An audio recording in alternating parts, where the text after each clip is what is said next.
क्या आपने कभी सोचा है कि जब इंसान के पास कुछ भी नहीं बचता, तब क्या भगवान सच में उसकी मदद करते हैं? आज की कहानी आपको रुला भी देगी और आपके विश्वास को हिला भी सकती है, क्योंकि ये कहानी है एक ऐसे गरीब किसान की जिसकी भक्ति ने चमत्कार कर दिया। अंत तक जरूर सुनना, वरना कहानी अधूरी रह जाएगी। एक छोटे से गांव में रहता था एक गरीब किसान, मोहन। न बड़ा घर, न ज्यादा जमीन, न पैसे, लेकिन उसके पास एक चीज थी, अटूट भगवान श्री कृष्ण पर विश्वास। हर सुबह वो उठता, दिया जलाता और बस इतना कहता, हे भगवान, जो भी है आपका दिया है। गांव वाले उसका मजाक उड़ाते, कहते भक्ति से पेट नहीं भरता, लेकिन मोहन मुस्कुराता रहता। फिर आया एक भयानक सूखा। धरती सूख गई, फसलें खत्म, पानी तक नहीं बचा।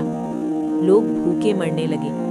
मोहन के घर में भी बस 2 दिन का खाना बचा था। उसकी पत्नी रोते हुए बोली, अब हम क्या करेंगे? लेकिन मोहन शांत था।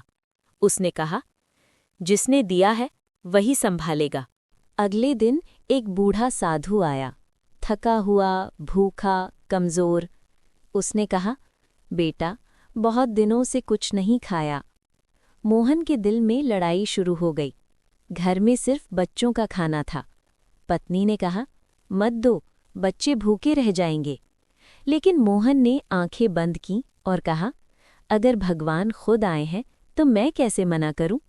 और उसने पूरा खाना साधु को दे दिया। रात बीत गई। घर में भूख थी, आंखों में आंसू थे, पत्नी गुस्से में थी, लेकिन मोहन शांत था। उसने बस इतना कहा, देखना, भगवान जरूर कुछ करेंगे। सुबह जब मोहन बाहर निकला तो वो चौंक गया। उसके आंगन में अनाज के कई बड़े बड़े बोरे रखे थे। एक चिट्ठी भी थी जिसमें लिखा था, तुमने भूखे को भोजन दिया, अब भगवान तुम्हें कभी भूखा नहीं छोड़ेंगे। मोहन की आंखों में आंसू आ गए। वो समझ गया, वो साधु कोई साधारण इंसान नहीं था। गांव वाले भी ये देखकर हैरान रह गए। जिसने कभी मोहन का मजाक उड़ाया था, आज वही उसके सामने झुक गए। और उस दिन पूरे गांव ने सीखा, सच्ची भक्ति कभी खाली नहीं जाती। सेवा ही सबसे बड़ा धर्म है और विश्वास कभी टूटता नहीं। अगर आपको ये कहानी पसंद आई तो इसे लाइक जरूर करना और कमेंट में लिखो, जय श्री कृष्ण, क्योंकि अगली कहानी इससे भी ज्यादा चमत्कारी होगी। राधे राधे।